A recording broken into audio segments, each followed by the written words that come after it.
and open society. And we are, as a people, inherently and historically opposed to secret societies, to secret oaths, and to secret proceedings. I think a new world order is emerging. An inside job? How dare you? How dare you? To create, so to say, mass-produced models of human beings arranged in some kind of a scientific caste system. We shall go on to the end. We shall fight with growing confidence and growing strength in the air. We shall never surrender.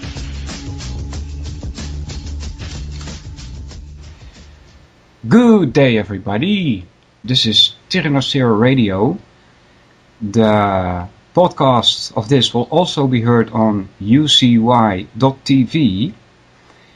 And my name is Walter Hendricks, also known as Solvinur. And today I have a very special guest. I'm really nervous. So, anyway, I have my guest here, Gene Odening. Welcome. Well, thank you for having me on, Walter, and there's absolutely nothing to be worried about.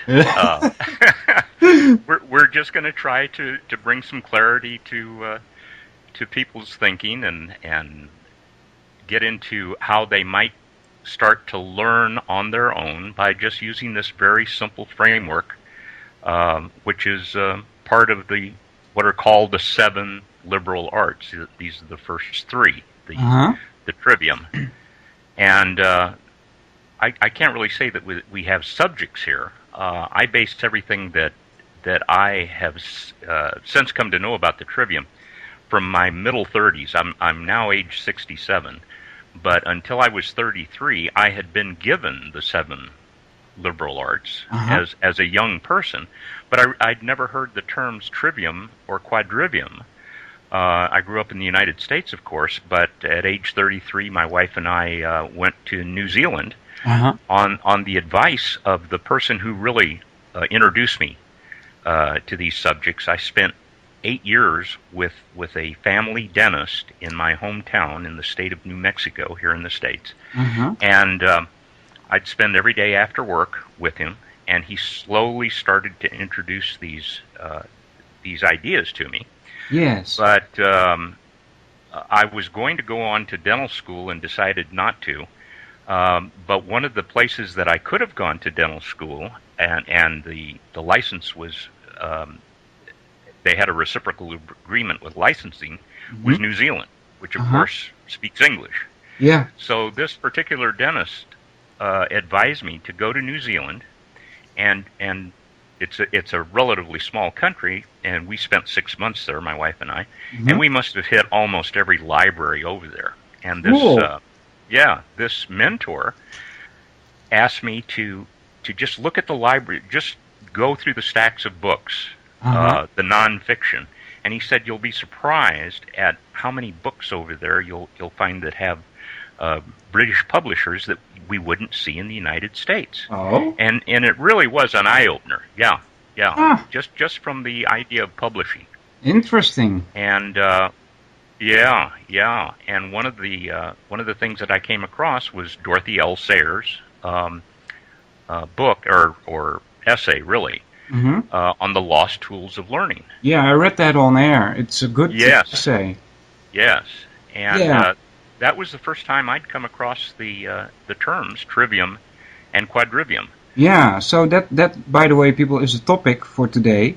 We're going to discuss the trivium, but also Gene and I are going to have some fun with ancient ideas stemming from India. So now you have a little bit of idea what we're going to talk about. So as said, the trivium is grammar, logic, and rhetoric, right? Right. Is there a reason why it is in that order? Yes. Let's distinguish grammar, special grammar, and general grammar. There is a difference. And what you do with grammar, you use the rules of grammar to organize a string of thoughts, and we as humans have the ability to progress through complex ideas that are related to one another. In other words, there are multiple steps of thought to come to a final idea or conclusion. And because there are multiple links to the chain, let us say, we have to have ways to put that chain together, and that's what grammar provides us. What is it, for example, that we're looking at in order to put this body of knowledge together? A body of knowledge is multiple ideas of a similar nature. Now, once we do this, we have to check ourselves. We have to make sure that that body of knowledge is of a whole, is of a piece. That's what makes it a body of knowledge. But invariably, either in the statement of that body of knowledge, or as we, as the individual who are the audience, interpret it, there may be some contradictions in there. Yeah. So what you use logic, or I also use the ancient Greek term dialectic. I believe that this is the term that the ancient that Aristotle, for example, used, dialectic. And the idea is to have a system, and this is the system of logic, to look at the system of knowledge, which is grammar, and take the contradictions out. Now, taking contradictions out of a body of knowledge yields understanding. So if you want a definition for the term understanding, it's taking contradictions out of a chain of thought, out of a body of knowledge that yields understanding. Yeah, I must. And then now you see. Go ahead. No, we have to have a body of knowledge first before we can take the contradictions out. Yeah. So we don't want to start with this idea of using logic to take contradictions out. Take contradictions out of what? Yeah, exactly. That's why the first grammar. That's why right. Yeah. And then, sorry to interrupt you, but I must have explained something wrong in previous podcasts about grammar and taking the contradictions out. I said that if you find contradictions, which will happen when you take in all the information there is regarding a certain topic, some of these so-called facts will not fit with each other. And I said, well, throw the facts out. That's not good, right? Well, if it depends on what the facts are. This is how you fact, develop for instance, that they say, well, the World Trade Center came down due to fire, but it came down in 11 seconds, and so that doesn't make sense to me. So I threw out the caused by fire, you see? Well, you're taking the contradiction out. Absolutely. Okay. You did the proper thing. Okay. That is a contradiction. Okay. Now you don't start with grammar and then 1, 2 go to logic. You build your body of knowledge. You build the grammar up, and you incrementally do just what you did. Here's something that doesn't fit. Now you're using logic, the systematic. There is a system to this, which we'll discuss. But you systematically take it out, and then you come back to knowledge. I see. Okay. You see, it's like a spiral. You go back and forth. You start with knowledge, take the contradictions out. All right, now when you spoke of the World Trade Center, now you've got to come back and say, well, what did cause this? You see? So you're working back on grammar, you're trying to gather more facts, you're trying to put this body of knowledge together, and then you may subject it to the process of logic or dialectic, asking questions, does everything follow? Yeah. Another definition for logic is the art of valid inference. Now the term inference. What's that? INFER. Well, inference is just the process of thought. Oh, okay. That's all. That's all it is. It's just the process of thought. So when you, for example, someone, let's go back to the World Trade Center. Mm-hmm. You got the news. Now, the newscaster and the people behind the story are trying to imply to you. See, they are speaking, so they are implying to you, the audience, that this is what happened. Mm-hmm. So, in your trying to understand, you can use the term inference as an inclusion of both the grammar and the logic. Okay. So valid inference is just another way of saying taking the contradictions out. Okay. Because there is such a... So they imply and you infer. I see. Yeah. You see?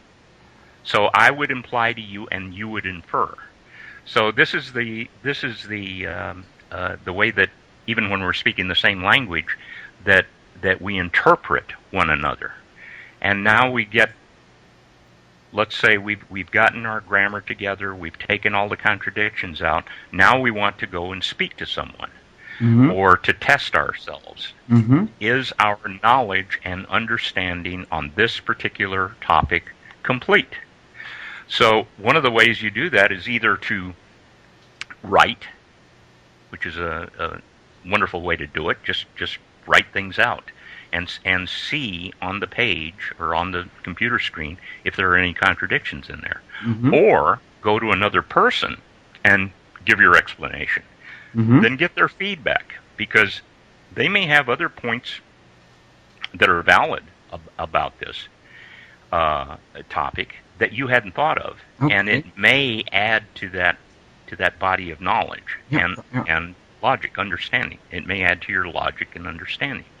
Or if yours is complete, you're enlightening your audience, the other person or group of people. Mm-hmm. And this is rhetoric, and there's a specific way of going about rhetoric. It's also rules based, as are general grammar, logic, and finally a set of suggestions, really, for rhetoric.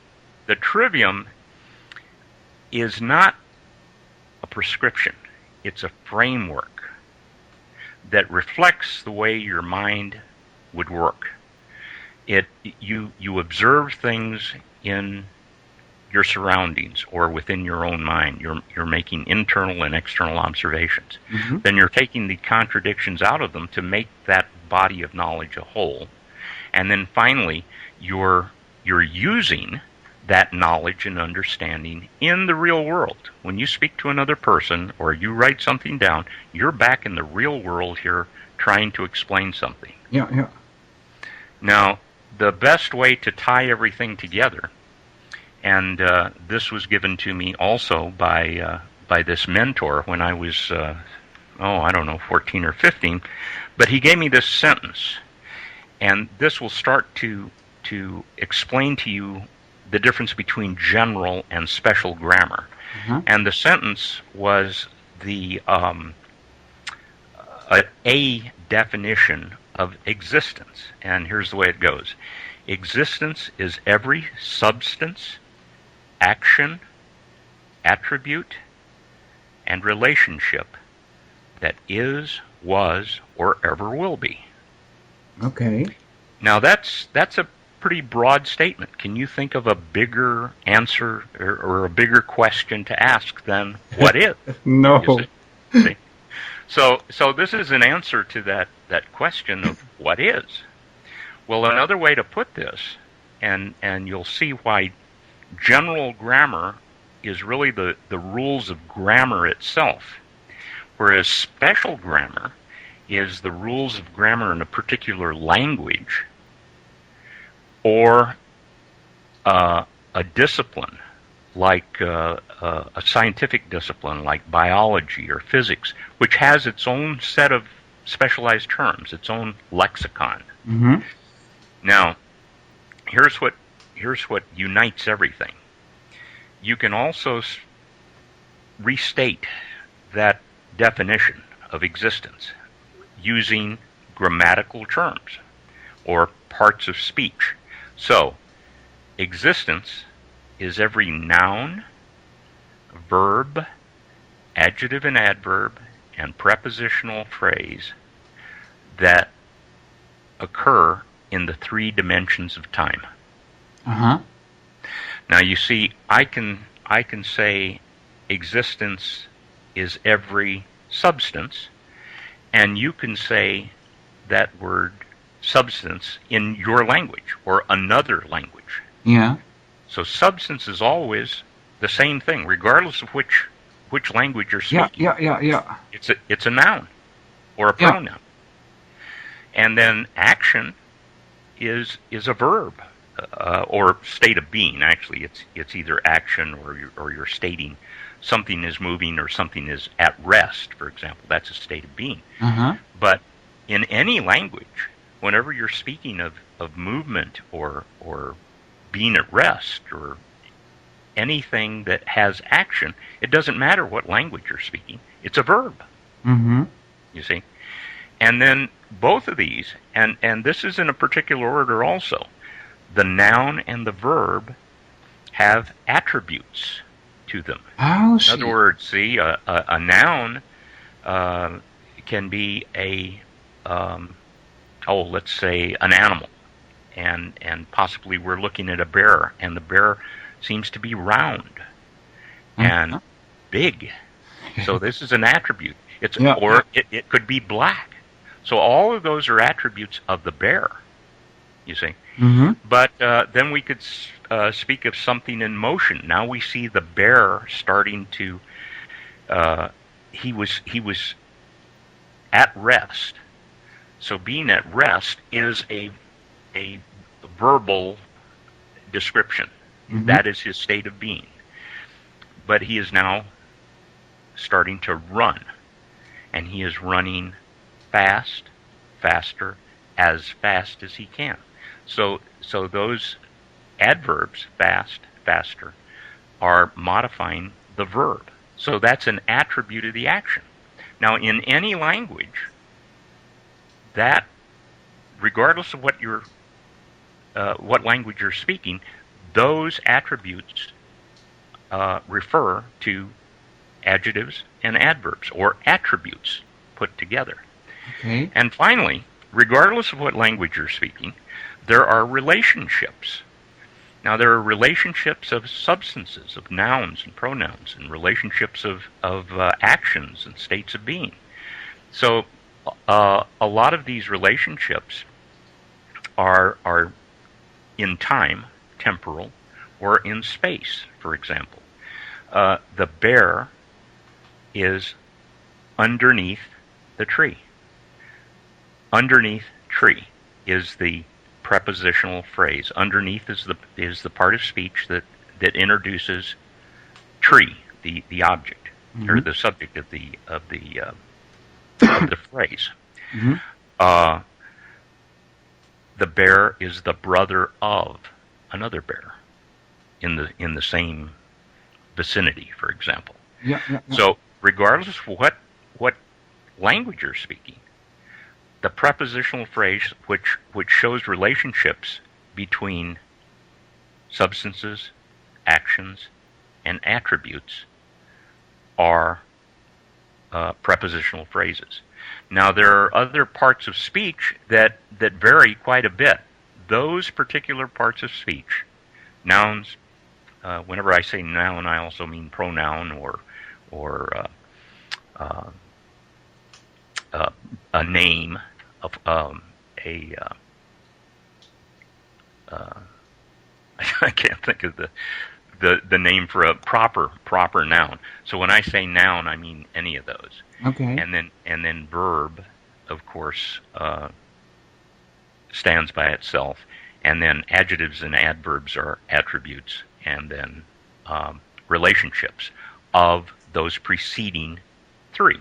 Okay. So in any language, nouns, verbs, adjectives and adverbs, and prepositional phrases all relate to the same thing, and this is why it's called general grammar. These are the parts of speech, or the the first rules of putting together thoughts. I see. Okay.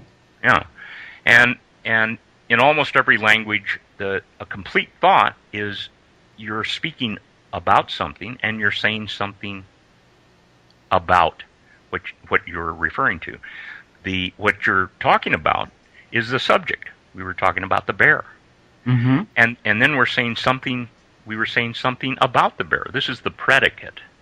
Uh-huh. There's the subject, the bear, and then the predicate. Either that he's running, or that he's in a certain position, or one of his attributes. Yeah. So that's a complete thought, a subject and a predicate. That's the first complete thought that you carry in your mind. So what you can say general grammar refers to is the way you think, the way you initially start to order your thoughts, multiple thoughts.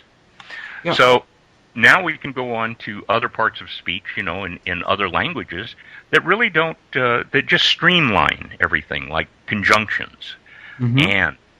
and, or, those things that put two words together, or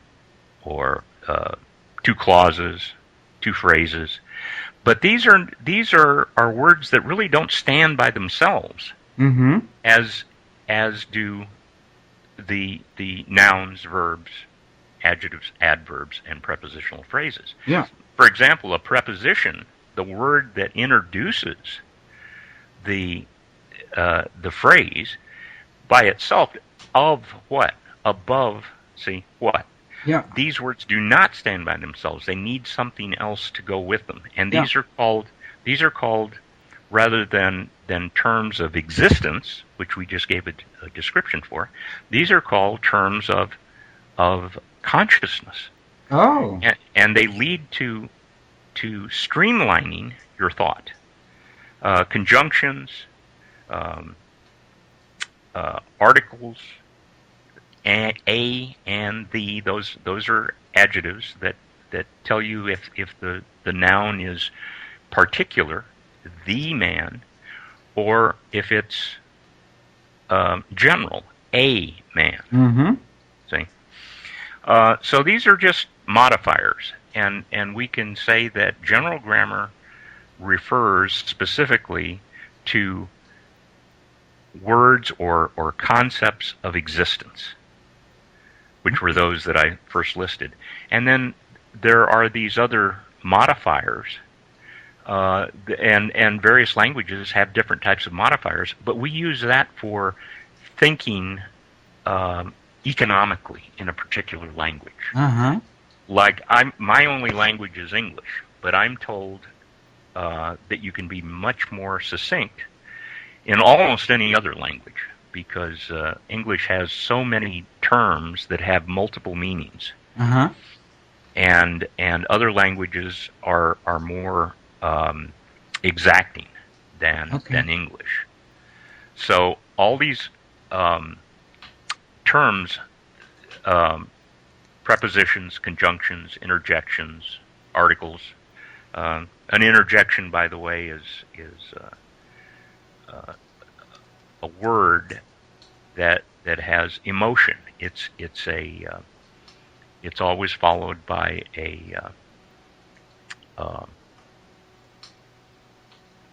an exclamation point. So it's an exclamatory interjection, Uh-huh. and it's the only complete thought that only requires one word. And it was probably, if you think about it, once I explain it, it was probably the very first words that were uttered. And an exclamatory interjection is something like "wow," Uh-huh. "gee." It has emotions, and it's only one word. Yeah, yeah. So these were probably the first words ever uttered. Yeah, yeah, yeah. But wow or gee what, you see? Yeah. Whereas you can talk about a bear, or a house, or a square, or a thought, an idea. Those are all nouns, and they stand by themselves. Yeah. So far this sounds like an explanation regarding language, right? Yes. Well, we've got to connect language with thought. Yeah, yeah. But I've always, and maybe I shouldn't do this, because I'm also new at this trivium, but I told my listeners that grammar is like building blocks. Is that correct? That is correct. Okay. Sure. Yeah. But what are you building? You're building thoughts. Yeah, that's correct. Yeah. You So see, it is language. Yeah. A sentence, grammatically, when we're speaking about grammar, is a subject and a predicate. It's something that you're speaking about and something that you're saying about what you're speaking about. So that's a complete thought. That's the first of the complete thoughts. So you put two thoughts together and you've got two sentences. Complete thoughts together. And it's this string of sentences that make up paragraphs and finally complete essays, something that's written about one subject.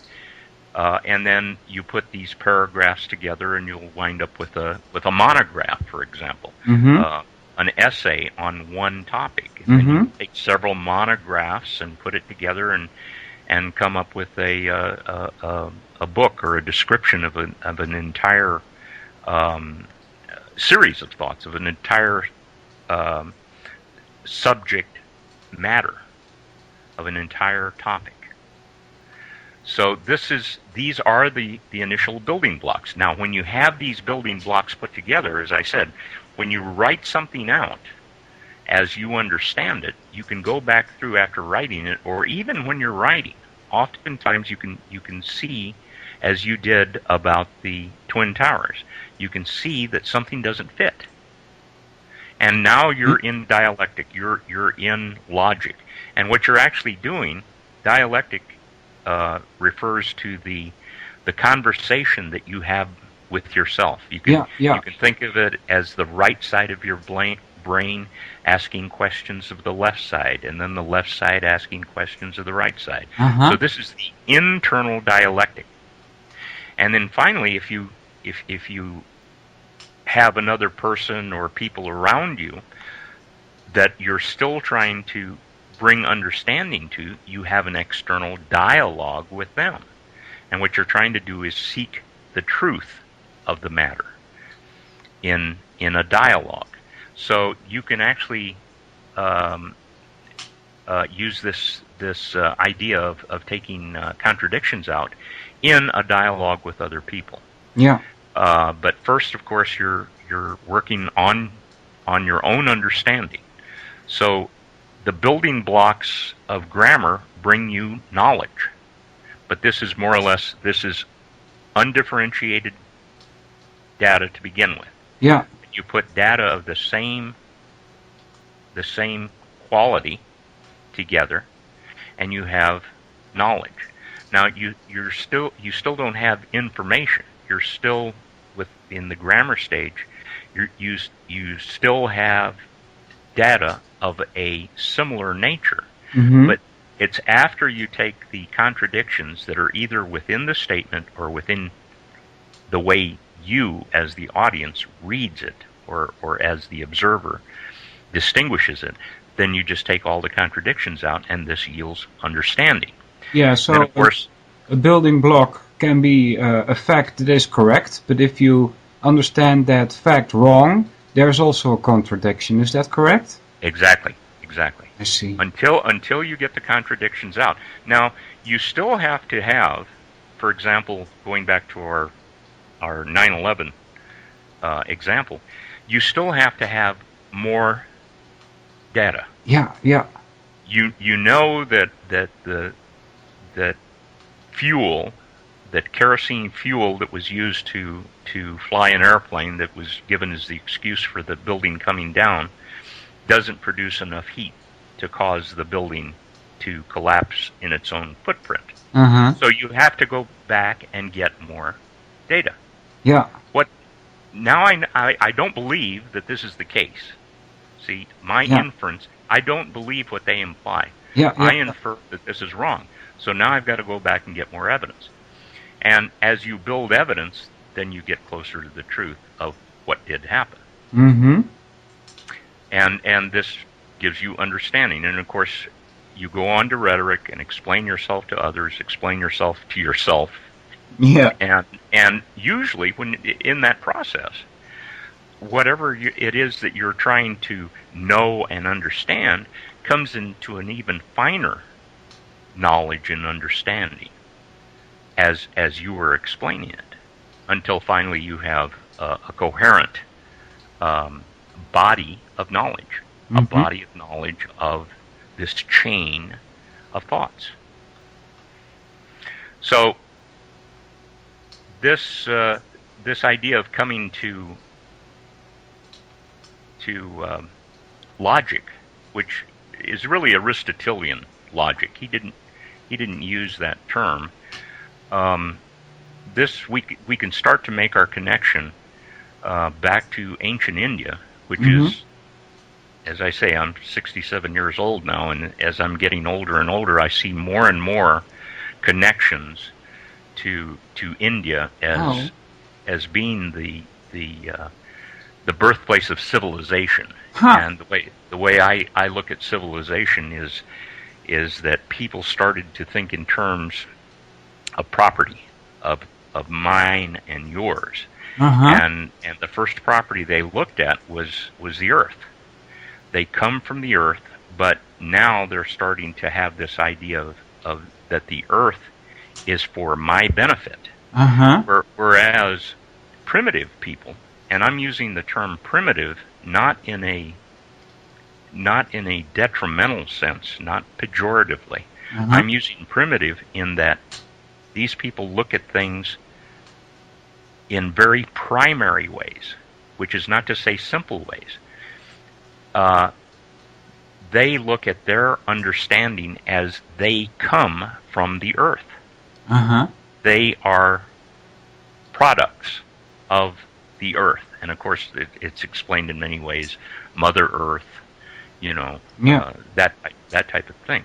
But as soon as you get this idea of the earth being for me rather than my being from the earth, you start getting into this situation where you're going to have conflicts when you start this idea of ownership. And I'm not saying that ownership is detrimental. This is what separates us from other life on Earth. But we're still in the process of eliminating our contradictions.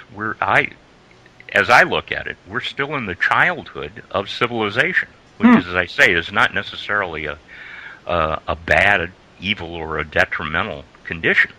It's just that we're working our way through it until finally we can get to this point of harmony with ourselves, with our neighbors, and with the earth, with where we come from.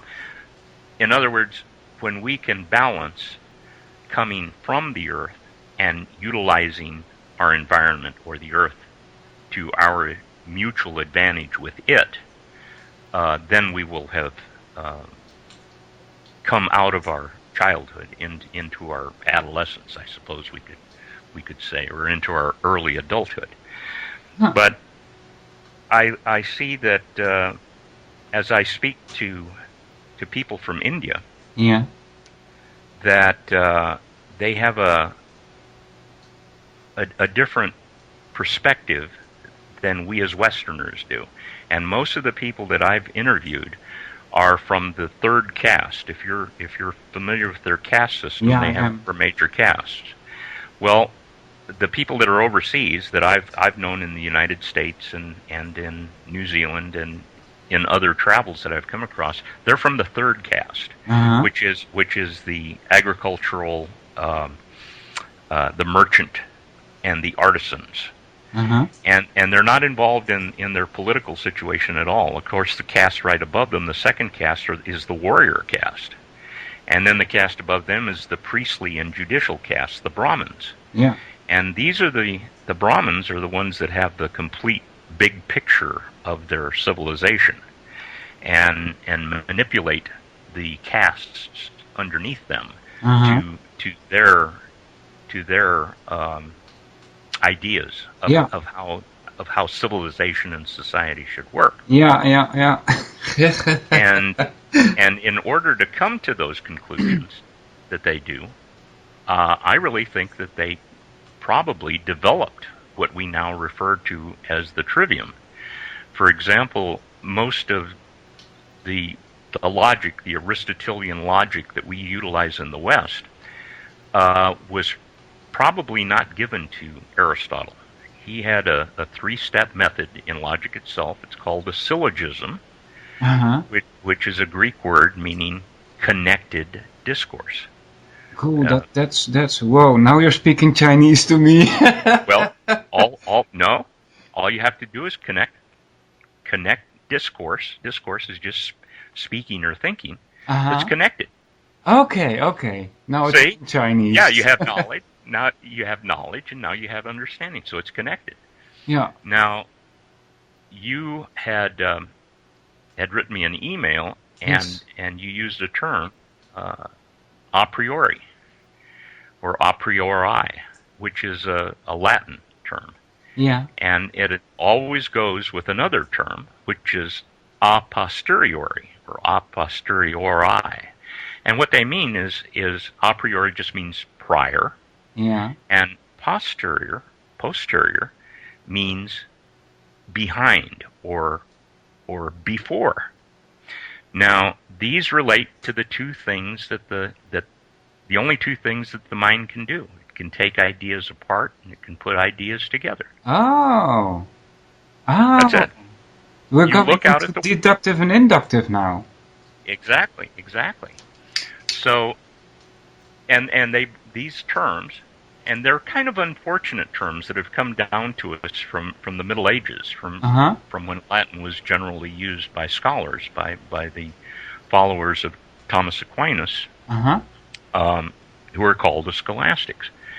But when you induce, when you put things together in your mind, what you do is you observe.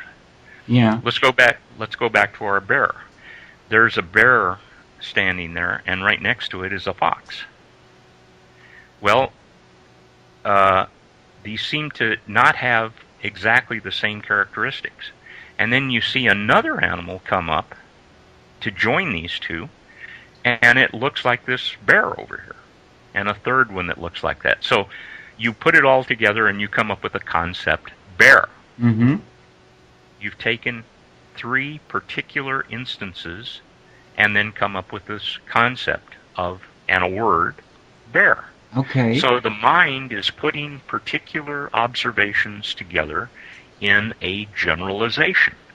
And the generalization is this term, bear. So at some point, we get an entire subject matter. We get an entire body together that distinguishes animals, for example, and we look at their various characteristics, and at some point we've gathered so much data of all these animals that we can now take them apart into different species. So now we can talk about bears and foxes and fish and birds. And this is deducing from, in other words, we're taking apart. Okay. We're taking apart what we had induced at first. Yeah, So it's a dance. It's a dance, really. Zoology is the study of animals. And now we have seen that all these things that we call animals that live and have respiration and reproduce and so forth, have species within them. Mm-hmm. And this is what we do with deduction. Well, this is a priori. Whenever we look at a body of knowledge, say zoology, we want to take apart and find the species in there, and maybe study that species even more, a particular species of bear. We want to look more at the species of the greater phylum of bear. And so we say that we have a goal in mind. So we're putting things together, our ideas and our goal, which is to study this particular species more closely, and we have a goal. So we are we are going through a mental process prior to coming to our full knowledge and understanding. So that's what a priori refers to. Whereas a posteriori means that those things that we are observing, the bears and the birds and whatnot, have already existed. They existed before we started to observe them. So this a posteriori just means that you're observing things that already exist in the real world, in the objective world. And a priori means that you are putting together, you are taking apart into a species that which is generally known. You start with a generalization a posteriori, everything that came before, that exists before your thought process started, and now you're over here in a priori. You have a goal in mind that you want to have knowledge and understanding of those observations, of those generalizations. So this works very much like grammar and logic or dialectic, that you put together something in grammar, the first building blocks, and then with logic you take them apart to see if there are any contradictions. Because that's the only way you'll find a contradiction, is to take it apart. These are rules of definition, is that correct? Correct. There's genera and differentia. Exactly.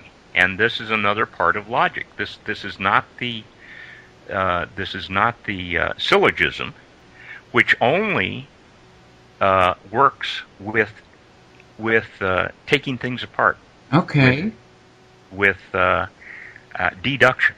It doesn't work with induction, because induction is an observation. And there are many things that you can only point to. Like, try to describe the color yellow to me. See? Yet, I can go and point to an object and point to it, and you'll say that is a yellow object. Yeah. See, there are certain things that we just can't put into words, but we can point to it because it exists, and we just don't have enough knowledge. Well, there is enough knowledge now that we can quantify colors, for example, because we know that they consist of wavelengths, and we can use instrumentation that's we've gotten a lot of experience with, and we can tell the different wavelength of yellow from blue, for example. But with our unaided mentality and our five senses, then our five senses are the only thing that keep us in contact with reality. We see, we hear, we taste, we smell, and we touch. Yeah. And that's how we make our inductive observations. Okay. So we don't have to worry too much about the rules of induction, although we're still trying to determine what that process is. But going back to Aristotle, he had already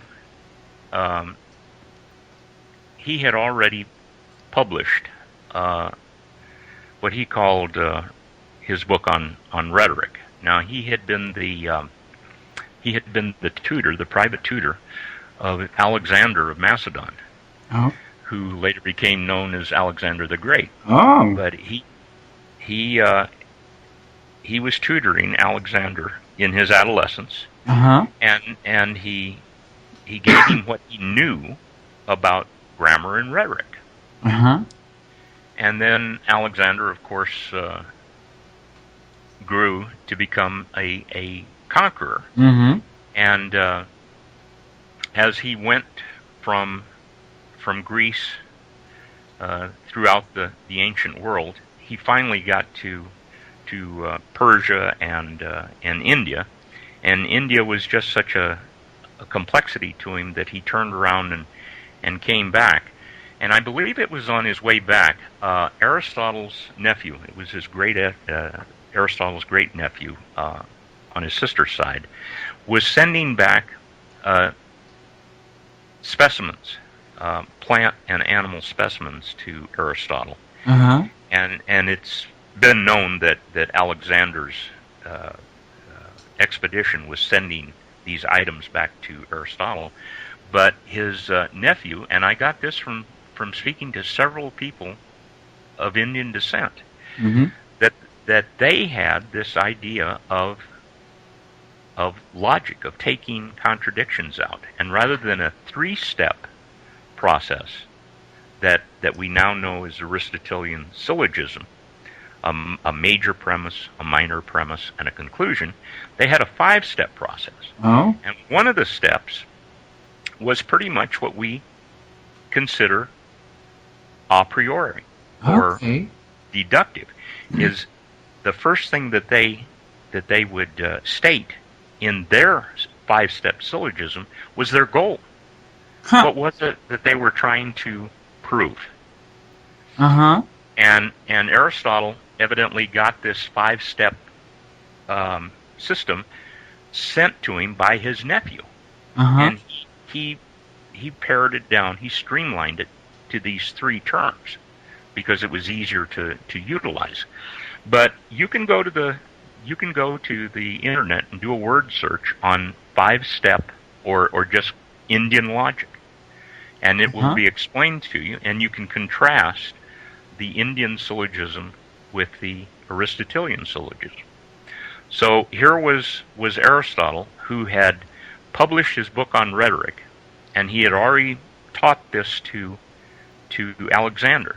And when Alexander got word that Aristotle had published his treatise back in Athens, he wrote him a letter and said that he wished no harm to Aristotle, but he said Aristotle has acted improperly.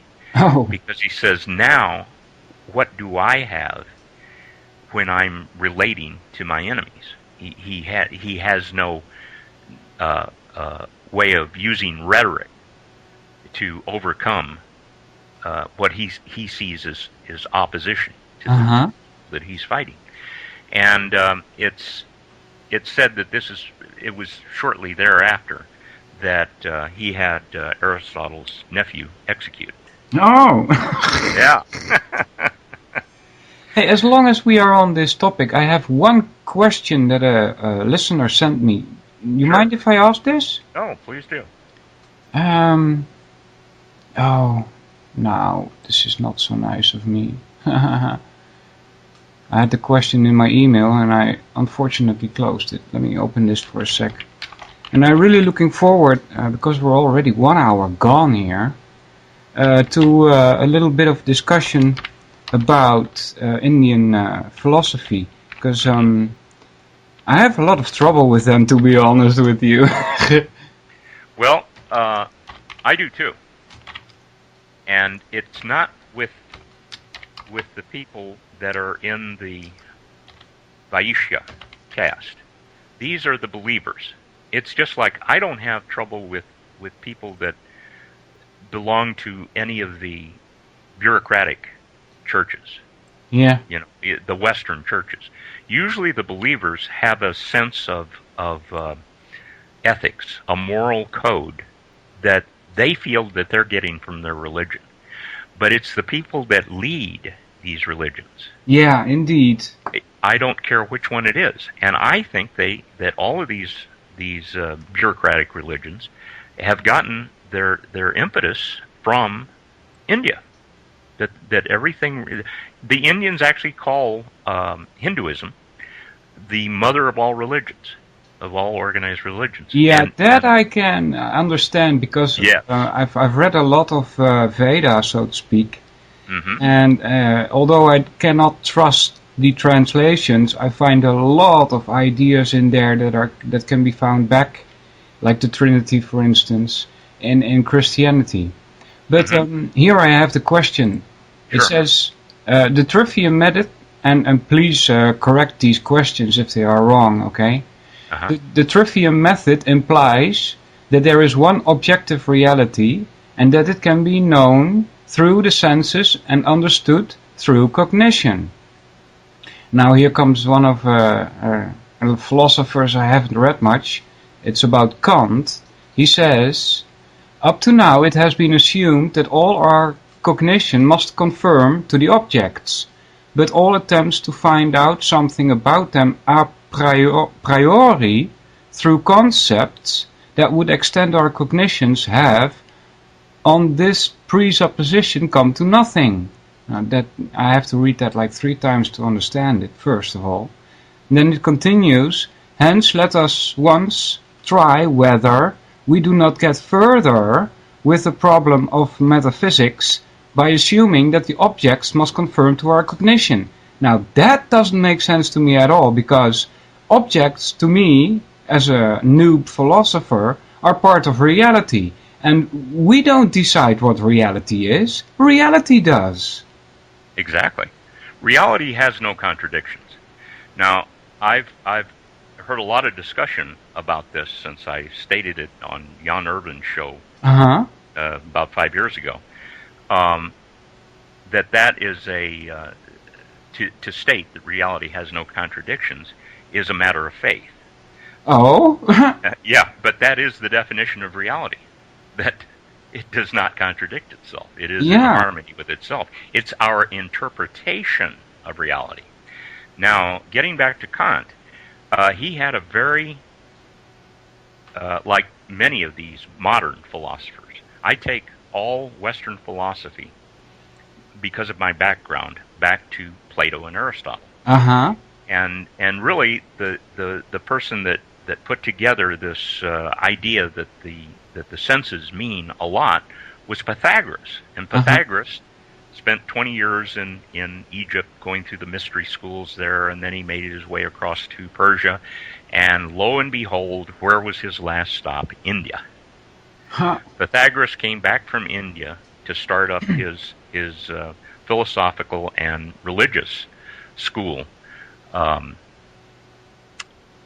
that utilized number, essentially, that the world can be quantified as well as qualified, and he came up with what we now know as the Pythagorean theorem. Of the 3, 4, 5 triangle, the scaling, which means it's doesn't have any two sides alike, but the squares of the right angle, it's a right angle triangle, the squares of the right angle add up to the square of the hypotenuse. And this is the Pythagorean theorem. Well, that also came from India. It just came down to us as the Pythagorean theorem. And what Pythagoras was saying, and this is where you get the idea of the trivium and the quadrivium, the 3, 4, 5. The 3 is the trivium, the number 4 side is a quadrivium, and the 5 is the 5 senses with which we see objective reality. There were a number of philosophers in his time, and maybe we should give the definition of philosophy, which is looking at the thing itself. Now, this is what Kant is famous for having said, is that you cannot perceive the thing itself, because he did not believe in essentially the accuracy of the 5 senses. Well, again, it's not the 5 senses; it's our interpretation of the input from one of those 5 senses. It's our misinterpretation. But he comes from a long line, from a very long line of tradition, which we in the West call the Sophists, the school of sophistry in ancient Greece, who stated that knowledge to humans is impossible. They were true skeptics. They believed in nothing. So the question is, if they state that, as does Kant, that knowledge is impossible, then we should take them. How do they know that? If knowledge is impossible to us, how do they know that's that? That's a contradiction in itself. There you go. So as soon as you see a contradiction, and Kant has, I think, many imaginative and useful things to say. I haven't studied him that much because he's so difficult to read, but he's very consistent. And I think he was promoted by the church, essentially, to overcome a problem that the church was having first with Giordano Bruno, who looked at the heliocentric idea of the universe, that the universe didn't revolve around the Earth but around the sun, as Copernicus had suggested. And then Galileo comes along and demonstrates things like that heavy objects fall at the same rate as light objects. Yeah, amazing. Well, now the problem that the church had with this is now you could go and test for yourself. You know, you didn't have to listen to what the church fathers were saying was reality. You could go look for yourself, and this was dangerous to their way of thinking at the time. Yeah. And so you had to say that Bruno was dabbling in black magic, and he was burned at the stake. Yeah. And of course Galileo was under house arrest after the trial that found him guilty of whatever it was they found him guilty of. I understand that in 1998 the church finally officially recognized that he was right. Yeah. What he was proposing. So you can see that we're held to these illusions of what is reality, and what Kant was saying, and it actually came up from René Descartes. What Kant was saying was that you need an authority to tell you what reality is, because you cannot trust your senses. Yeah, that would help the church very much. Right. And because his philosophy was so consistent, he had a system that was consistent. Now, the system didn't have all that much to do with reality, but it was very consistent within itself, much as a lot of mathematics.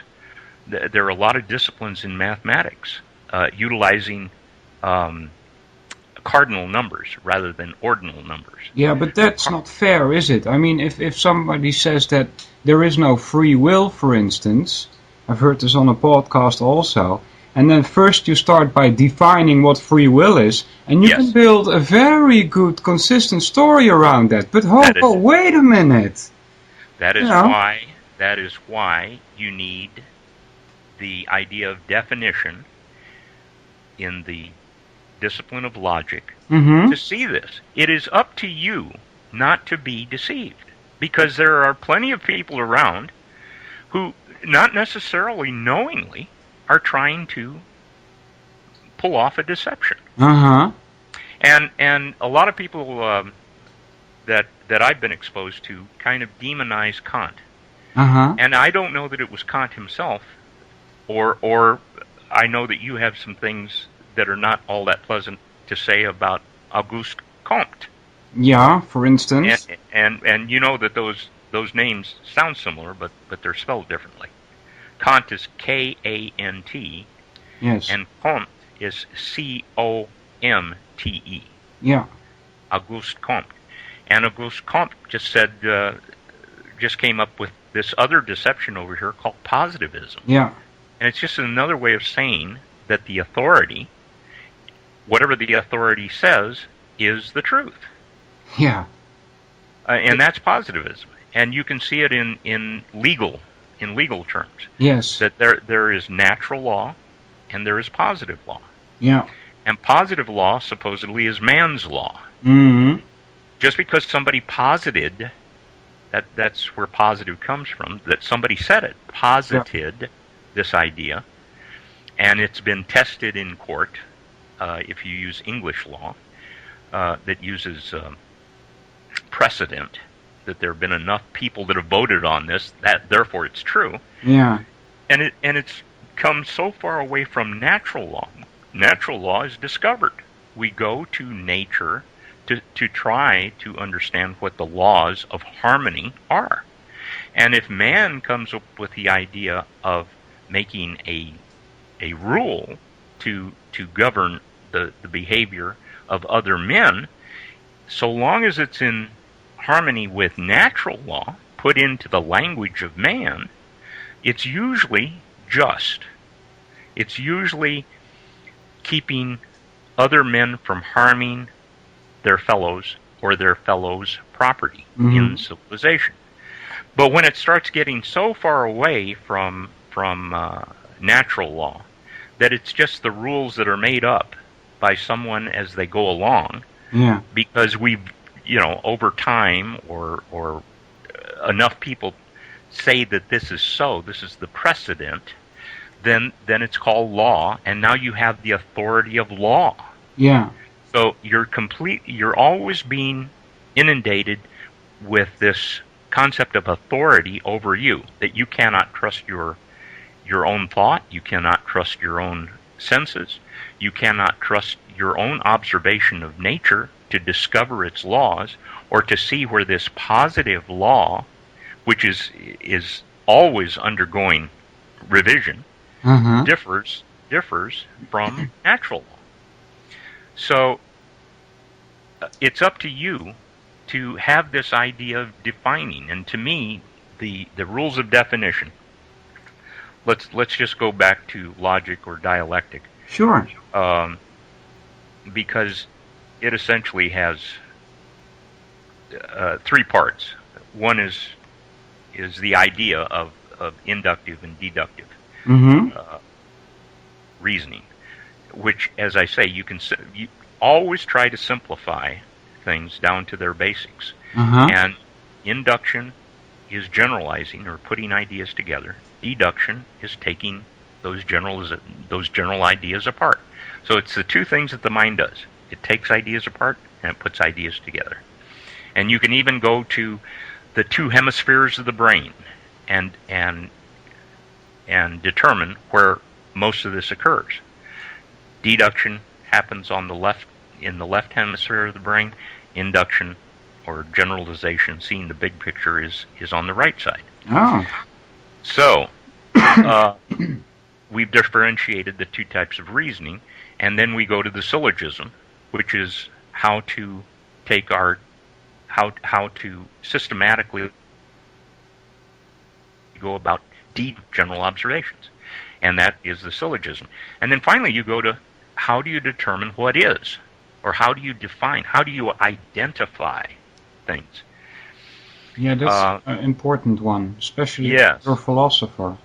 Well, there's a philosopher that I have followed, a modern philosopher who more or less put her philosophy together between, I think, Aristotle. She admits to that, but she got a lot of ideas from the Stoics, and we know her as Ayn Rand. And she started a philosophical school called Objectivism. And she has one of the better definitions of logic that I've heard. It's the art of non-contradictory identification. Yeah. So identification goes to this idea of definition, which is using the big picture, the general picture, and then finding something about a particular within that general category and describing its differences. So the general category is the genera, and the one that belongs within the class, but because of these differences, these differentia, make it a species. So we have a general category of bear, for example, the genera of bear, but there are some bears that are white and they live in northern climes, and there are others that are black and they live in different latitudes, and there are some that are smaller, and there are some that are in the southern hemisphere that are smaller yet. So these are the species of the genera, and we differentiate those species by using this process of looking at the big picture, then finding the particulars within that genera, and stating what the differences within the general category is. And this gives us a definition. It identifies what it is. It identifies a black bear from a polar bear. Yeah. So it's, again, this dance that I'm speaking of that you look at the big picture and the small picture. You look at universals and particulars. And really this goes throughout this method, and it's really the way that your mind naturally works. It's looking at general surroundings and then distinguishing what is within that general surrounding and seeing how that harmonizes with what is. Yeah. Now, a lot of times, because our mind is such that it's not perfect. We are capable of making mistakes, and this system, this trivium system, is, as we go through life, is trying to alleviate those mistakes as you go forward in time, because the more you utilize it, the more effective it becomes. So the earlier you start in life, the easier this process comes to you. As I say, it is a natural process. Yeah. And the way to look at this is as a computer, that there is input, there is processing, and then there's output, and they're all interrelated. In a computer, the input would be the scanner or the keyboard. You're putting the grammar into the memory of the computer. And then it's the computer logic, which finds those things that are similar, processes it. So your central and peripheral processors will do this idea of having a general look at it and then pulling out the specifics or finding the differences in there. Yeah. And you get the output, which is on the screen or the printer. Yeah. Now, what we are given through our various institutions, institutions of influence, is we're given input, and we're supposed to memorize that and simply parrot it. So all we're really going through life doing is taking in input and then having output. We take in the story about 9/11 and we accept it without being critical about it, without thinking it through, and then we start to espouse, we as individuals and groups of individuals, saying, aha, this is what happened. These planes hit those buildings, they collapsed because of the fuel that was being burned in the building, and we go on about whatever we go on about. Yeah. So if we take back this process in the middle here of non-contradictory identification, this really is the core of the trivium, which is this idea of dialectic, of having this conversation, looking at the big picture, finding differences with members within it, and seeing the specialized applications. And this gives us understanding. When the specialized application falls into the general category, because of its differences, we can make general statements about it, and then back to the specialty. And this is the progress that man has made through time, especially since the beginning of civilization, where we have the impetus, we have reasons for doing these things now, because we must come at some point into harmony with ourselves as individuals, with our neighbors, friends, and associates, and finally with our surroundings. And it's through the observation where everything starts, observing as these actions and relationships go forward. And this is the framework that we can use. Now, the thing that has made the trivium, I think, come to the forefront in the last few years is mostly due to the work of Jan Irvin, who saw what the first three portions of logic do, which is to produce this list of logical fallacies, informal logical fallacies. And here we go. It's like trying to use the terms a priori and a posteriori just because they came down to us from several hundred years ago. But informal logical fallacies mean that these fallacies occur in either form of reasoning, of either deductive or inductive. Okay. Another term that you can use for these are analysis and synthesis. When you analyze something, you're taking it apart to get to an understanding. Yeah. When you synthesize something, you are taking the particular parts together to come up with the product. So synthesis is induction. Analysis is deduction. Yeah. And these produce these things called, they were used so much, these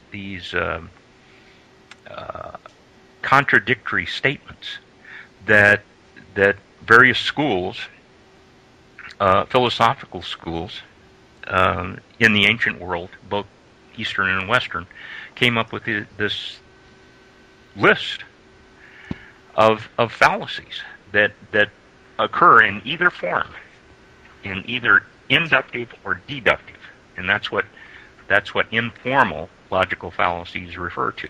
And it's an unfortunate way of, the way we think today, that's an unfortunate term, informal. And that's all it means, because there are such things as formal fallacies. Mm-hmm. And the only way you can get to formal fallacy, and this is why you really have to get a book or take a course on Aristotelian logic, because in there you have to take various types of declarative sentences. There are 3 basic types, and we needn't get into that right now. But they always have a subject and a predicate. Mm-hmm. And there's this idea called the square of opposition, and there are 4 different ways that you can put these 3 types of sentences together. Actually, you're trying to, and I'm getting a little bit too technical here. This is why you have to take the course, Mm-hmm. and it'll come together when you do it. Or you can just look up the square of opposition, Aristotle's square of opposition, and you can see that there are different ways within this formal fallacies relate to deductive thinking, and there are several ways that you can go wrong. And again, it refers that it's very technical to get into, but I'm trying to think of the most commonly the most commonly used formal fallacy, but it really doesn't matter. Once you start taking the course, you can work this out for yourself. Yeah, Aristotelian, that word, that logic I was going to go into further, just as also because I'm interested in it, but also because I need to be able, in my opinion anyway, to explain this on air also, because it belongs to logic, right? Mm-hmm. It's difficult to explain this on air. Okay. Well, I'm not scared of that. What I would suggest, and I asked that I could do this before we started recording, but there is a course that I took that was recorded, very much like a university course. I took a course in philosophy when I was in university, and part of that course was this course on logic. Okay. And then several years, it wasn't that many years later, it was only about 3 or 4 years after I was in university, I came across this. Again, I mentioned Ayn Rand's objectivism. Mm-hmm. And she had a student named Dr. Leonard Peikoff, who followed her philosophy, but as part of her project, he got a doctorate in philosophy. So he got a Western view, university view of philosophy, and he put out this several courses in front of an audience, and one of them is this Introduction to Logic course. Okay. And I think he did it over a 10-week period of time, but it's now available for, I think, under $10 US from the Ayn Rand eStore site. It's an MP3 download, and it has several exercises in there on the informal logical fallacies. Uh-huh. And to me, it's the best course because it mirrored the university course that I had taken. Okay. So closely. Now he will put in some comments, a number of comments about objectivist philosophy itself. Mm-hmm. But he states at the very beginning that he's going to attempt to give the unbiased course as he sees it. Okay. And since I got this course back in the early 70s, 74 or 75, I think he recorded this in 72 or 73, and I paid, I don't know, $350. Oops. For the cassette tapes back then. That's a lot. And, well, it was one of the more fruitful purchases I've ever made. Uh-huh. I should get my hands on that. Well, as I say, I think I've given you the information. Yes. But you go to Ayn Rand's e-store and get Dr. Leonard Peikoff's. Actually, if you go down to the homepage, it comes up, and go to the lower left-hand side, and you'll see the bestsellers. And Introduction to Logic is listed number 1. And I just checked it today. Number 2 is another course by Peikoff. It's on grammar. But this course is really more grammar for writers. He doesn't get into general grammar that much. Okay. But a lot of people, just because it's got grammar as part of the title, have bought it, and it's well worth taking. Okay. But the one that I think you, in particular, would be very interested in is the third one on the list, which is called Founders of Western Philosophy. Yeah, and yeah. he's got 2 of them. He has the ancient philosophers and the modern Oh, philosophers. very good. Yeah, I hope they But, send stuff to the Netherlands so I can get my hands on that. Oh, sure. Well, you can download it off the internet.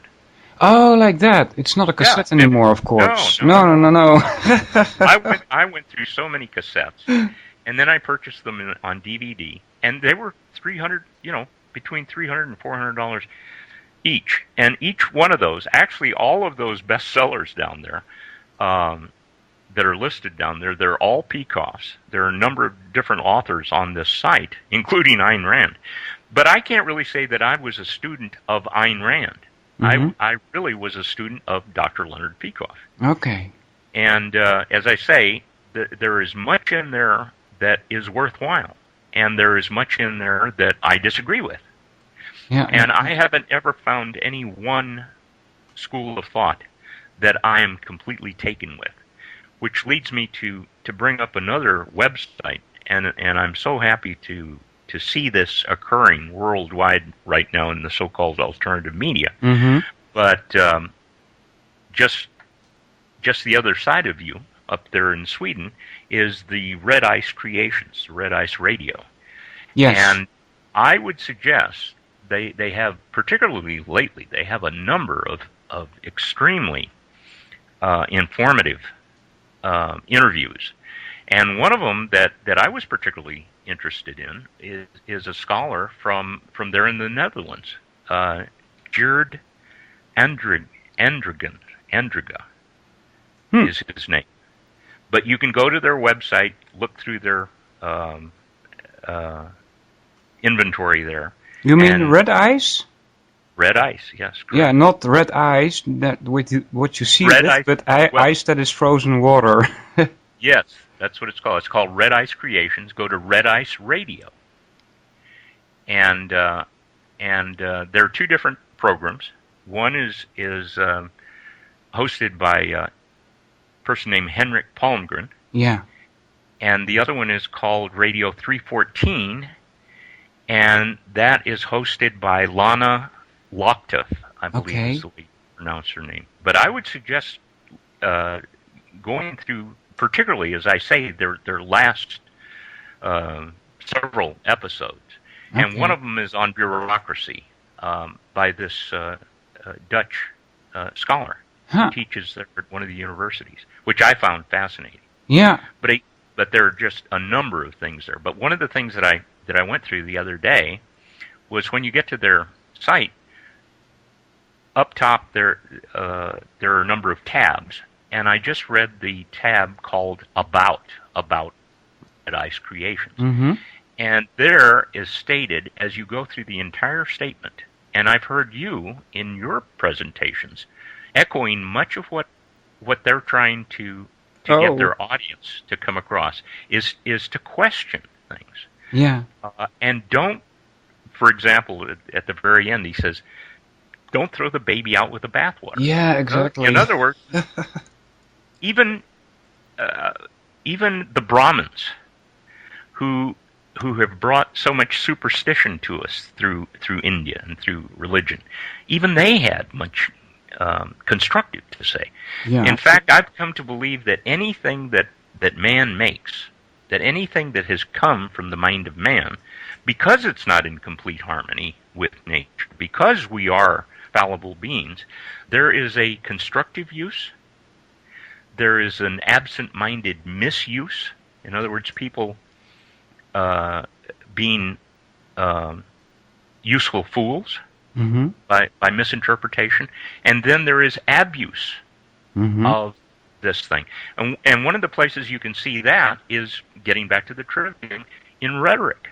Rhetoric is a terribly two-edged sword, Uh-huh. because it can be used constructively or destructively. Yeah.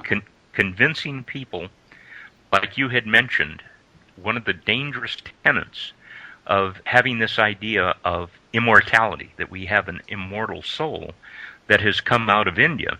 Yeah. And here I've got to say that there are different sensibilities in the United States than there are in Europe or other parts of the world. And you had mentioned something to me in your one of our first email exchanges, and you said it was dangerous. Yes. What has come up, you weren't specific, but you said what has come up in Indian philosophy, telling people that they have an immortal soul, and therefore, if I, the authority, tell you to go kill one of your kinsmen under my authority, not to worry about it, because Mm-hmm. that person has an earthly body, and that's all that you're destroying. And Mhm. his soul will go on. And in fact, you may even be doing him a favor. Yeah. Because he may come back with this idea of reincarnation. He may come back in a higher caste, or Yeah. in a different Or a higher planet.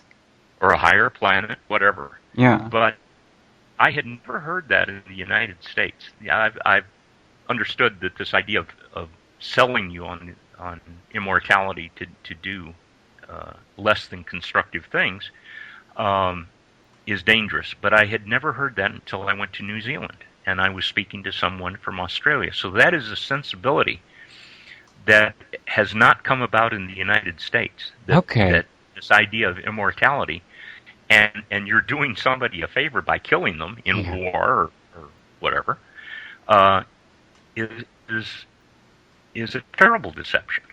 Yeah. Terrible deception. Do you mind if I quote you a part of a verse from the Bhagavad Gita? Because you talk about what reality is, right? Yes. And they say they have these. We have in our system the elements, right, like oxygen and things like that. They see it rather different, and all of the times when I see people talking about the elements, they always mention earth, water, fire, air, and then sometimes they say spirit as a fifth one. Mm-hmm. But these they seem to come from India indeed, because there is a verse there in the Bhagavad Gita, and it goes earth, water, air, fire, and then ether, as a fifth one, but then they add 3, and it's mind, intelligence, and ego, and they find that they call them elements. Have you ever heard of that? Well, I've heard. It's only because I've connected, for example, with Plato and Freud. Yeah. And Carl Jung. And I don't know how many other people have come up with this. And I also connected to the Yggdrasil tree, for example. Uh-huh. Or to the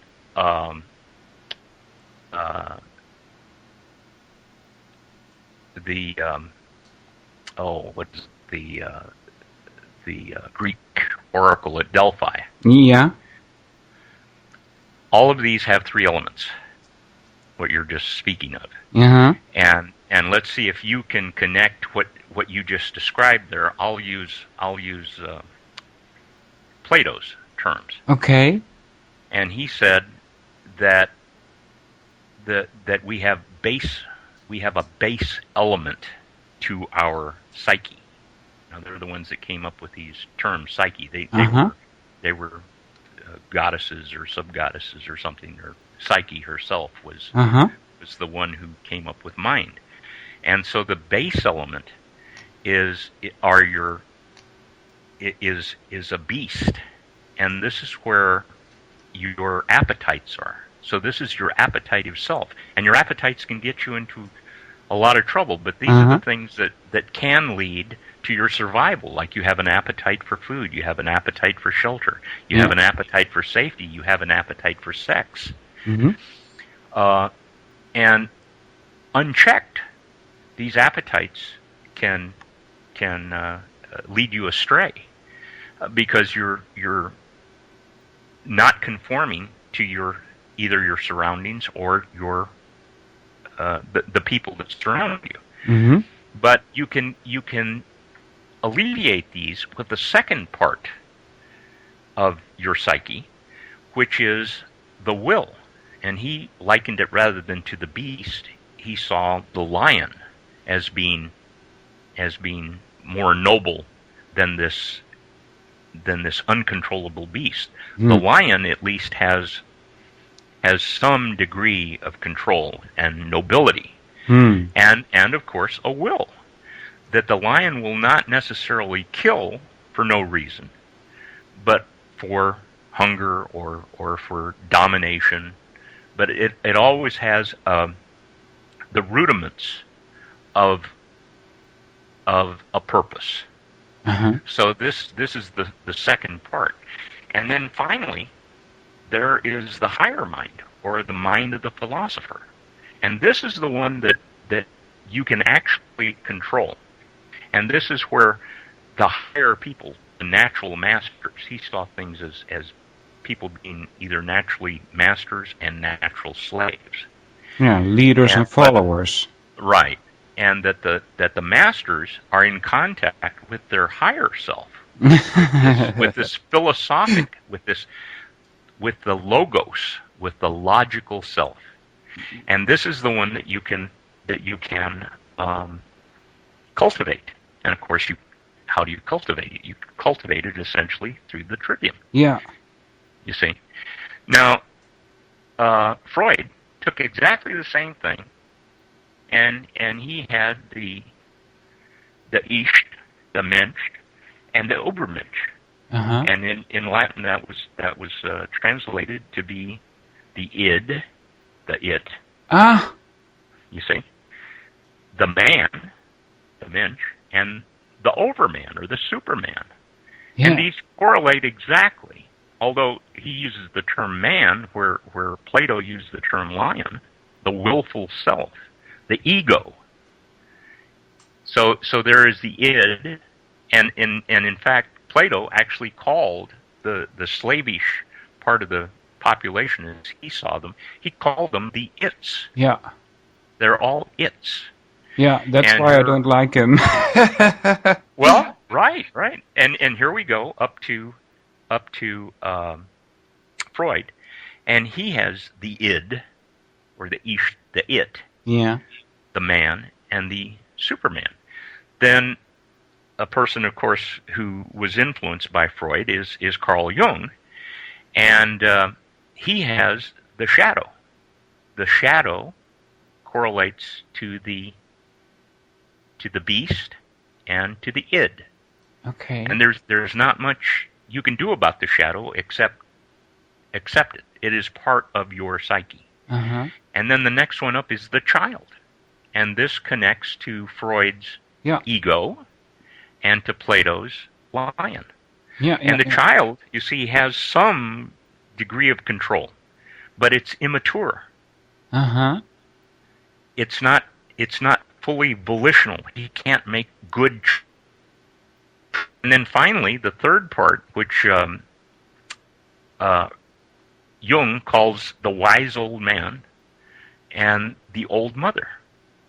And these are the people that make choices, make good choices. Mm-hmm. The wise old man and the good mother. And those relate to the super ego, or the Übermensch, and the philosopher. Huh. Now you can also see this in the Yggdrasil tree. The roots go down, and there's supposedly a serpent around the roots of the tree. And this is Helheim. And then you get to the area where we live as people on Earth, and this is Midgard. Okay. And this is where we are. And then finally you get up to the branches, the leafy branches at the top of the tree, and this is Asgard. Yeah. This is heaven, and this is where those who die valiantly in battle are part of Asgard in the special place called Valhalla. Yeah. Now, the Yggdrasil tree is used in the bigger sense, in the general sense, as explaining the universe, the Earth, that there is this place beneath, which is hell, where we get the English term hell from Helheim, and then Midgard, which is right in the middle, and this is Earth, and finally Asgard is the heavens. Uh-huh. But it also describes what Plato was describing about the psyche. And in modern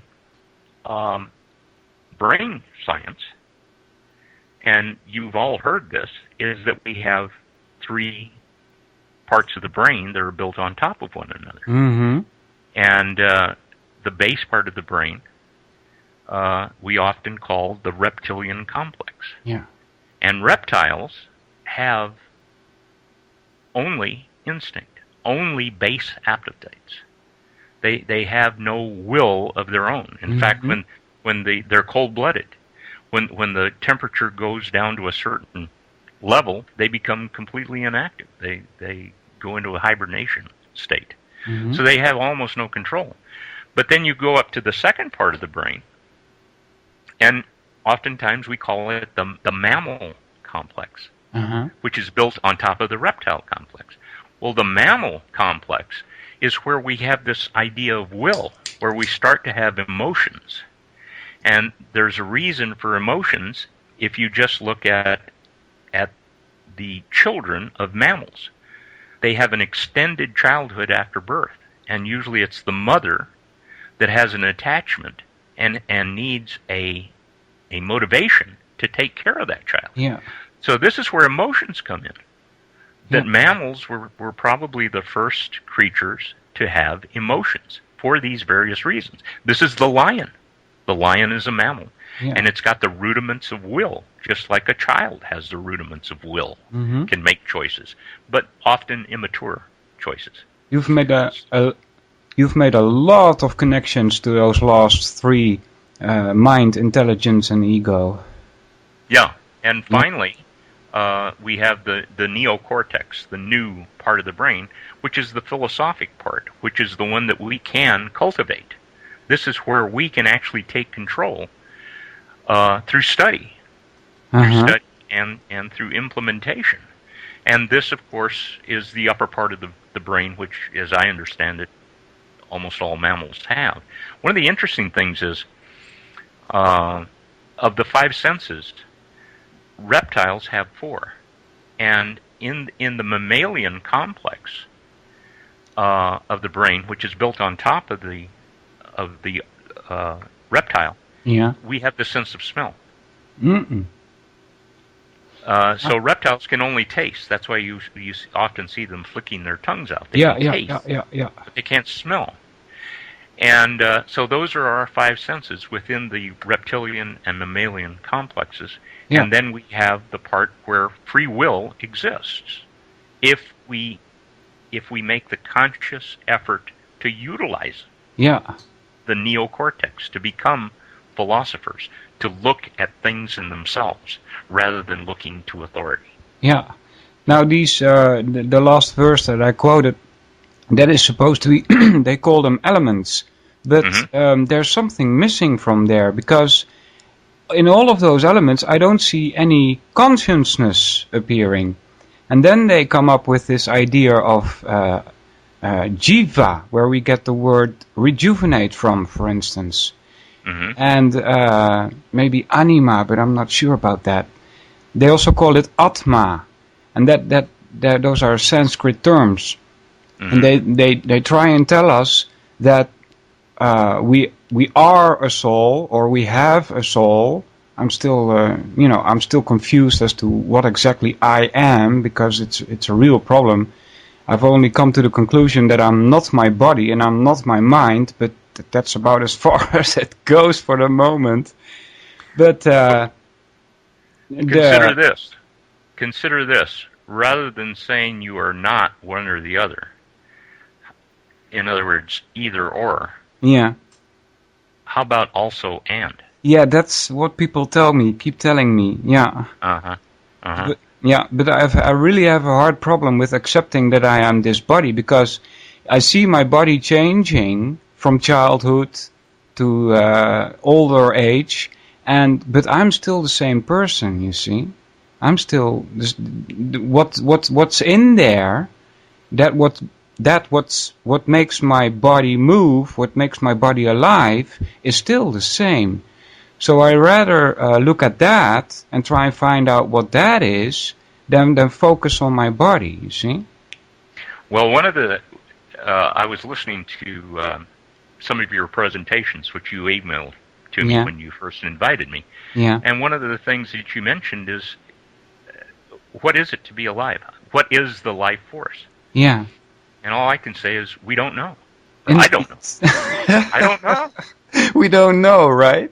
No, but that's why we're trying to progress. Could it be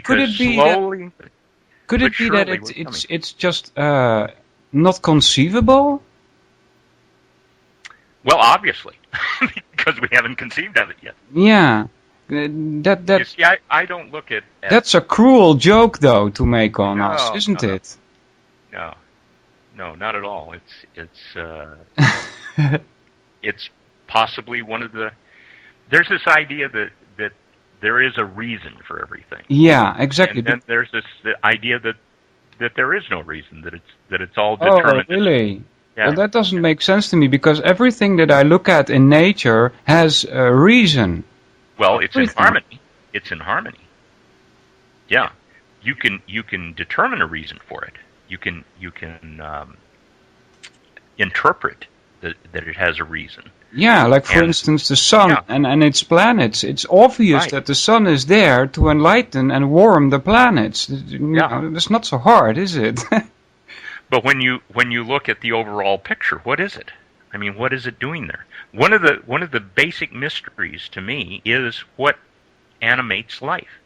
Because here we are, this group of chemicals, essentially, that have a finite existence, that have a beginning, a birth, have a life, we maintain for a while, and then at one point, whatever animates us goes away, even though our body still remains, its chemicals remain, and will deteriorate because this animation force is no longer with us. Yeah. Now, what is that animation force? I don't know. No, I don't know either. This idea is presented also in the Trinity, in the Indian Trinity, where you have Brahma, Vishnu, and Shiva. And Brahma is the creator, And Vishnu keeps it all going, and Shiva is the destructor. You could also put time to that, like past, present, and future. And they tell us a lot about that. And then the people in India, for instance, they go worshipping these gods. And I'm like, well, that's not what's the meaning of this, is it? Well, you can look at that Brahma, Vishnu, and Shiva as being birth, life, death. Yes. Rebirth, life, death. Now, if you look at the English term God, G-O-D, you can look at the G as being generation, the O as being operation, and the D as being dissolution. It's the same Trinity. Yeah, yeah. Generation, Operation, which is life, dissolution, which is death, and then regeneration, operation. The same. That's why I'm saying that I see all these concepts going back to these ancient times. Yeah. And actually, if you look at some of the lore from India, the idea that there is this thing called Brahman, from which the term Brahma, creator god, comes from. And then, of course, the priests themselves are called Brahmin to connect them with the idea of the creator. And this, you cannot really speak of Brahman. It is not a thing or a person. Correct. It is emanation. It is transcendence and emanation. And you can look at some of the lore, which is very sophisticated about this, and it's expressed through time, which is what you just mentioned, that it can be past, present, and future. And one of the ideas you can go to, and again, for those that are interested, you can look this up. Just do a word search or go to Wikipedia and look up the term. I can't think of it right now. It's it's got to do with time. But one of the things that you can look at is, and bring it up, is century of Brahma, or Brahma 100 years. And this is where you can also get some of the idea behind Christianity about the Abrahamic God creating the world in 6 days and then resting on the seventh. But their idea is that there is this thing called Brahman, which you really can't speak of. Correct. But it emanates, and the first thing it emanates is the first creature, and it is called Brahma. Yeah. And because it emanates from Brahman, it is called Brahma. And the reason it becomes the a lot of times you can't even use the term God, the avatar of creation, is the first thing it does is it creates its opposite. So what is the opposite of creation? Destruction. Death or destruction. Yeah. Okay. Now the question becomes, creation and destruction of what?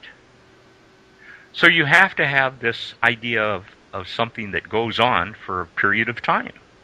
And so together they create Vishnu, so that you can have a beginning and an ending to life, or to maintenance, or to operation.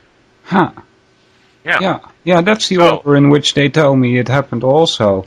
Brahma was born on this emanation, which we can't describe because it just can't be described in material words, because it's not, as they say, it's not material. But then Brahma comes into existence, and he has to be material, because we're talking about existence here. And then it's the first creature. And he's on top of this lotus, and he's trying to find out what's going on here, and he goes down the lotus, meets this enormous sea, which quantum mechanics also speaks about sometimes. And then he gets scared, and he climbs up the lotus again, and he starts looking within. And he's instructed there on how to create the rest of the universe, because it's all empty. There's nothing there, not even a star. So, and then there is no matter. Let me continue with the sure. and we'll see what where we got the idea of quantum physics and a lot of other myths. So these three come about, and they're awake for this is the term I was trying to remember, kalpa. Just look up Kalpa. Yes. And kalpa is a period of time, and here's where you get into the difference between the Brahman time and human time, because they mention human time. Well, a kalpa is a day of Brahma, and it correlates to approximately 4.3 billion human years. Yeah. What we consider today and several thousand years back in India as a human year. Yeah. So at the end of that kalpa, there is a time for Brahma to go to sleep. Yeah. For the next kalpa, which is the Brahma night, and it's exactly the same period as a Brahma day. Yeah. Well, so Brahma goes to sleep first, and then Vishnu, and what happens is Shiva is the last one to fall into sleep, and he destroys all life within the universe. Yeah. So all there is inanimate matter. Mm-hmm. There is no life for that particular kalpa. There are stars, inanimate material in the universe. And then Brahma is the first one to awaken after that first 4.3 billion years, and he creates life back in the universe. And he has to awaken Vishnu to maintain that life. Okay. And so they go through another day of Brahma. Yeah. And you go forward until a year of Brahma comes up, and I forget how many human years that is, but it is this alternation of animated life and inanimate matter. A Brahma day, we have life in the universe. A Brahma night, only inanimate matter. From that inanimate matter, we create, for the next kalpa, life in the universe. And the first period of time that comes to mind, again, you can look this up, Wikipedia or the internet. The next one that comes to mind is 50 years of Brahma. You can extrapolate as to how many days correlated to human years there are. But the final thing, the final number that you come to is Brahma was emanated from Brahman to exist for 100 Brahma years. And if you extrapolate from the kalpa, you come out with 311 trillion 40 billion years. That is 1 century of Brahma. And that is how long the material universe is in existence, going between life and non-life. At the end of that 311 trillion 40 billion human years, everything is folded back into Brahman. There is no material universe. There is only energy from which the material came from. There's only radiation in space. And this is what they call ether. And this lasts for 100 Brahma years, where there's absolutely nothing but energy in the ether in the universe. And then the cycle starts all over again. But Atman is the personal being. Atman is what each individual human is supposed to have, and it's made up of jiva. There is jiva and ajiva. Jiva is the animate, as I understand it. I may be mistaken. But ajiva is the inanimate. Yeah, so that would be correct. During the kalpa, there is jiva during the daytime kalpa. During Yeah. the nighttime kalpa, there is only ajiva. Yeah, yeah. But Atman is part of the atomic structure of humans, the distinct particles or waves Uh-huh. that make up the human. And during a daytime Brahma Kalpa, we have an Atman, which is identical to Brahman. And when you see this whole thing as a cycle, because it's said that Atman is the same as Brahman. Yeah. And you can see that at the end of that 100 Brahma years, we all fold back into Brahman. And Yeah. that's what's meant by it. Yeah. Now, you are beginning to become enlightened when you as an individual can see 311 trillion 40 billion years as only the blink of an eye. Yeah. And then the process starts over. And from there are different theories that go out, is that you live the same life again, only with some certain differences, and other interpretations say that it's a completely different, there is jiva and ajiva again, but that the events are different, over that particular period of time. Yeah. But the connection to the blink of an eye is what was known for keeping time in the Indus Valley, I believe it was. Uh-huh. You're at a fairly high altitude and it's dry, and most humans would blink about every 4 seconds. Uh-huh. So this is the connection between the smaller time frame, which is the blink of an eye, and there are several terms for it, three different terms that I know of, just can't think of it. Uh-huh. But this is the blink of an eye as compared to the 311 trillion 400 billion or 40 billion years. Okay. Yeah. So there's the general and the specific, the blink of an eye and the Brahma, the century of Brahma. Okay. Huh. And because this mirrors the way we think, you can actually start to piece this back together with this idea of our computer mind, input, processing, and output. Yeah. Okay. Oh, Mr. Gene, we've almost completed 2 hours and time flew by, I must say. And we never even got to rhetoric, really. No, that's too bad, but I'm afraid we're going to have to call it for today because that's all the airtime I have. Well, we've covered a number of years here, so. Yeah. Is there anything, any website you want to mention or anything else you must say?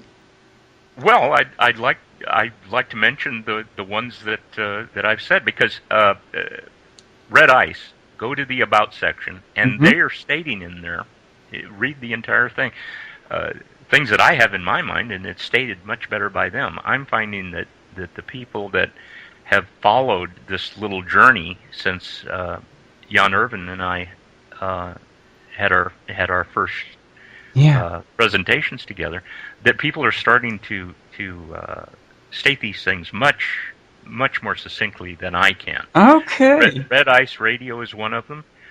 You, I think, are going to become another. Of course, Jan Irvin's Trivium Education. I'd also like to mention Tragedy and Hope, who is putting together a group of podcasters, Red Ice being one of them. But another is The Unplugged Mom here in the United States. Others are there as well, and I also mentioned to you the Trivium Binder project, and also the School Sucks project. And actually, a couple of weeks ago, I just finished up a 3-part series with Brett Venant of that project. So much of this can be seen at these various sites. I would say go to Tragedy and Hope, and they've got connections to these various other other places that are doing much progressive work in the alternative media. I applaud you all for doing what you're doing. Oh no, And thank you for introducing us to all this stuff. Well, I can't even say that I introduced it, because this has all been done before, and it seems like every so often you have to just bring it into the modern world, whatever the contemporary world. I think the last time this was really done was by the scholastics in the medieval period. Uh-huh. And it's just coming forward, and I think that people are starting to use modern language essentially to communicate these ancient ideas. So I can't really. I'm just amazed that I just happen to live through these at what I think are the ideal times as outlined by Dorothy Sayers. And it's really the way your brain develops through life. Another site that I want to add to that list that you gave is Peace Revolution.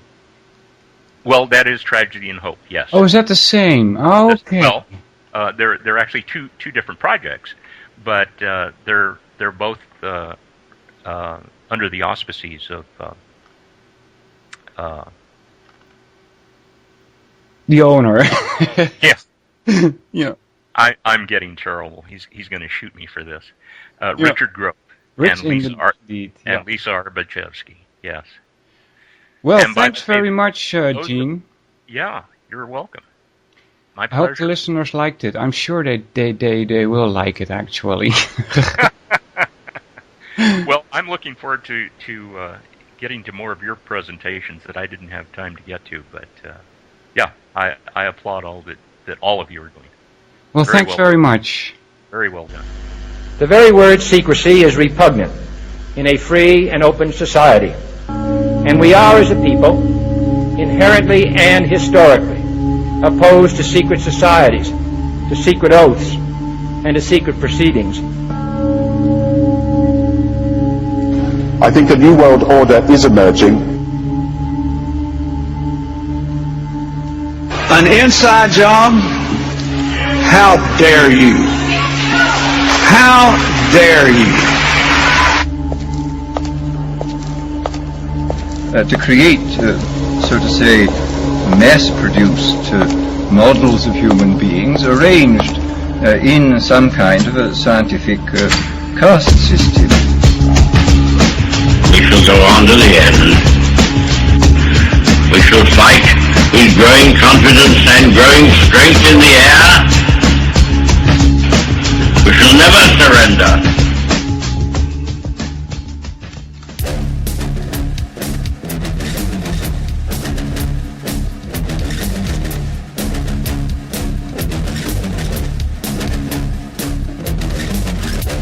Obama, on one side, has been a rather aggressive president in the area of drones. And, wouldn't you regard that as surprising?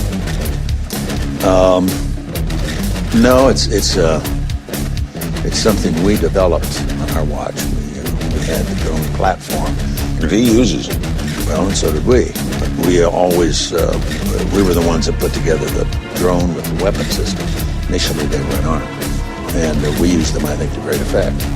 But I think I have supported his efforts to use drones. I think that's an appropriate weapon. I think it helps significantly. But it's not enough. He seems to have the attitude that, well, we put some drones out there and then we get the troops out, bring the boys home, and not be actively involved in that part of the world. We're going to get out of Afghanistan. But where do we launch the drones that keep track of what's going on in Pakistan? Or to take out the Taliban leader, as we did originally, and launch out of Afghanistan. Those programs are put in place for a reason. They've kept us safe. There's been another mass casualty attack since 9/11. And there's a great deal of evidence that we would have had additional attacks if it hadn't been for those programs.